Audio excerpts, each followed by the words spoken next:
Nous célébrons l'âme de notre nation, sa force et sa résilience. C'est une célébration de notre liberté chèrement acquise par le courage et les sacrifices consentis par les pères de notre indépendance qui ont combattu sans relâche les affres du colonialisme pour que nous puissions jouir de notre liberté et de notre souveraineté. C'est ici le lieu de rendre un hommage appuyé à leur bravoure, à leur détermination et à leur vision lumineuse pour un Congo uni, libre et prospère. Aujourd'hui, nous sommes 64 ans plus âgés, 64 ans plus forts, 64 fois plus déterminés à poursuivre l'œuvre de nos pères fondateurs. Le cheminement de notre nation nous renseigne que l'indépendance chèrement acquise est certes un choix délibéré de responsabilité, mais elle ne devient véritablement un acquis que lorsque nous en faisons un pari ambitieux, celui de la volonté inébranlable de tout un peuple d'aller toujours vers le progrès économique et social pour un bien-être durable. Elle est un combat continu qui exige notre unité, notre solidarité et notre engagement pour un avenir meilleur pour tous. Mes très chers compatriotes, cette commémoration est marquée cette année par l'installation effective des institutions de la République et des animateurs issus du 4e cycle électoral qui a connu pour la première fois la participation d'une partie de nos compatriotes vivant à l'étranger. Ce processus est appelé à s'étendre à l'ensemble de la diaspora congolaise à travers le monde. Je me réjouis de célébrer notre marche collective vers la consolidation de la démocratie et la promotion de l'état de droit dans notre nation. Il est crucial que nous reconnaissions l'importance de ces valeurs fondamentales pour assurer une société juste, équitable et prospère pour tous. Mes très chers compatriotes, le défi sécuritaire auquel nous sommes injustement confrontés est complexe et exige une réponse collective, courageuse et déterminée de notre part. En cette journée sacrée de notre indépendance, je ne peux passer sous silence la grave situation sécuritaire qui secoue notre pays. Ce qui se passe à Kanyabayonga, à Kaini, au village du sud de Lubero ainsi que dans les territoires de Rutshuru, de Nyiragongo et du Masisi, constitue une agression flagrante contre notre souveraineté nationale et la paix de notre peuple.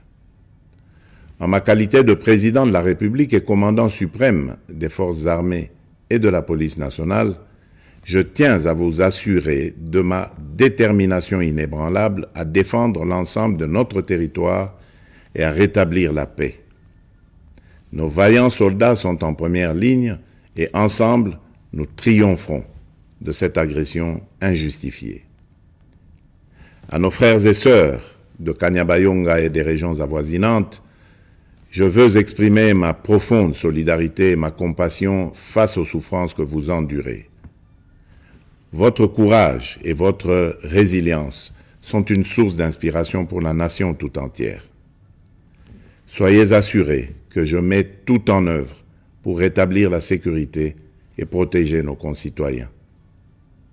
Je viens de tenir un Conseil supérieur de la défense élargi et des instructions claires et fermes ont été données pour la sauvegarde de l'intégrité territoriale de notre pays. Ensemble, unis et déterminés, nous surmonterons ces épreuves et nous restaurerons la paix et la sécurité dans notre chère patrie. Mes très chers compatriotes, les forces extérieures hostiles qui agressent injustement notre pays évoquent le prétexte farfelu des supposées exactions commises contre les communautés rwandophones établies chez nous. Les justifications brandies par les auteurs connus de cette agression sont manifestement dénuées de tout fondement. Je tiens à rappeler fermement que la République démocratique du Congo, fidèle à son hospitalité légendaire, respectueuse des principes humanitaires et de ses obligations internationales, a toujours, depuis son accession à l'indépendance, accueilli par vagues de réfugiés venant des pays voisins. À titre d'exemple, la République démocratique du Congo a offert son hospitalité notamment aux communautés angolaises, burundaises et centrafricaines en raison de nombreux et violents conflits qui avaient secoué leur pays en son temps. Ces dernières ont toujours vécu en harmonie avec les 450 communautés autochtones et locales. La question des réfugiés est une préoccupation majeure pour notre gouvernement et nous la traitons avec sérieux, méticulosité et compassion. Cependant, le refus persistant de notre voisin de coopérer pleinement sur des questions essentielles, telles que convenues avec le Haut Commissariat des Nations Unies pour les réfugiés, complique la résolution de cette crise humanitaire.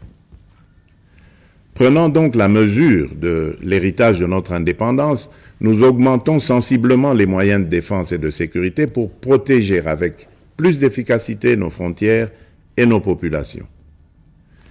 C'est pourquoi j'ai instruit le nouveau gouvernement de la République d'investir prioritairement dans le renforcement des capacités de l'État à sécuriser le territoire et la population, avec un budget cumulé sur les 5 ans représentant 20% du budget annuel, essentiellement destiné à poursuivre des actions de la montée en puissance de nos forces de défense et de sécurité.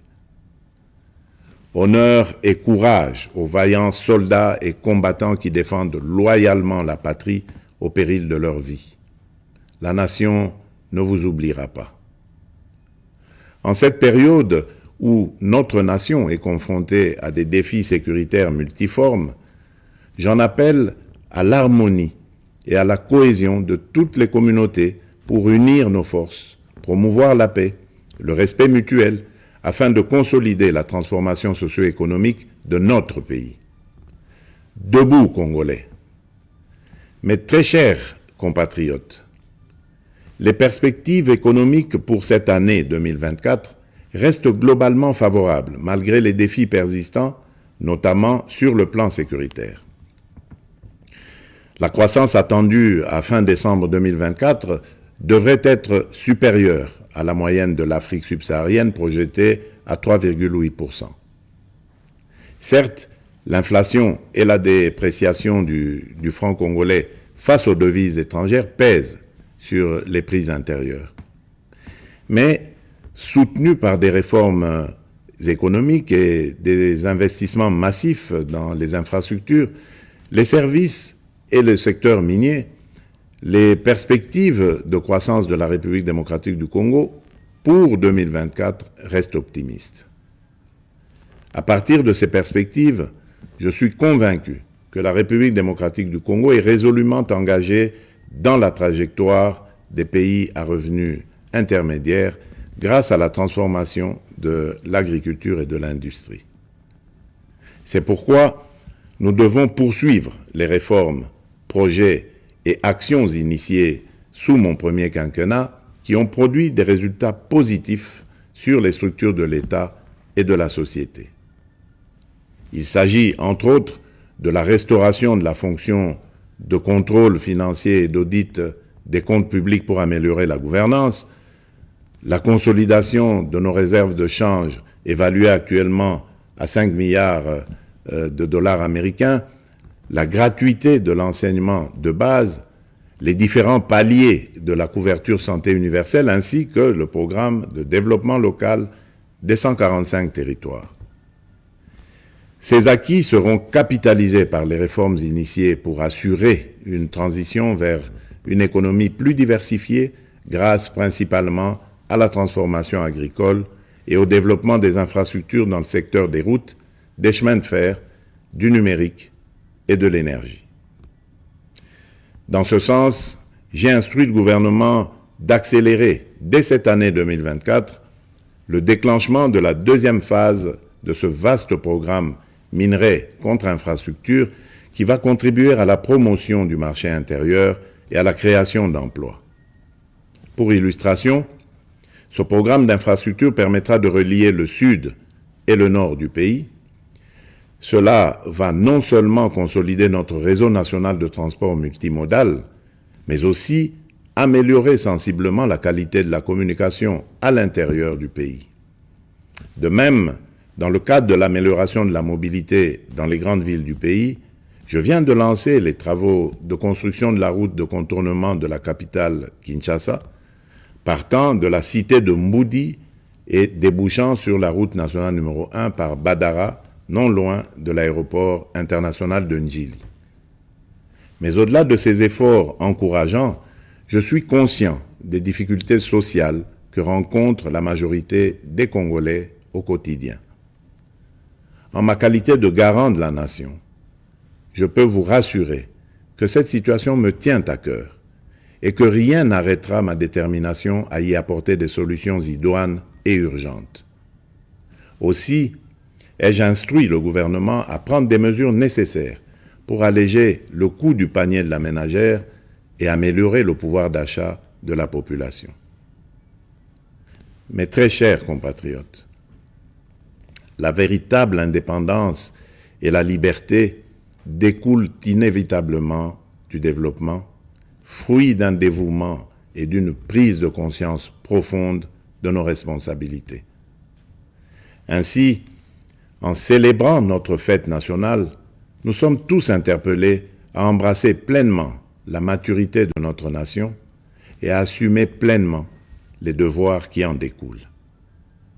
En tant que citoyennes et citoyens congolais, où que nous soyons, il est impératif de nous engager résolument pour promouvoir les valeurs de solidarité, de justice et de travail. C'est en nous appropriant véritablement de ces idéaux que nous prendrons pour de bon le plus bel élan, comme nous y invite notre hymne national, et ce, en vue d'ouvrir la voie à un avenir radieux pour notre pays, lui permettant ainsi de prendre sa place légitime parmi les nations influentes du monde. Bonne fête nationale à toutes et à tous. Que Dieu bénisse la République démocratique du Congo, son peuple et tous ceux qui l'ont choisi comme pays de résidence. Vive la République démocratique du Congo. Je vous remercie.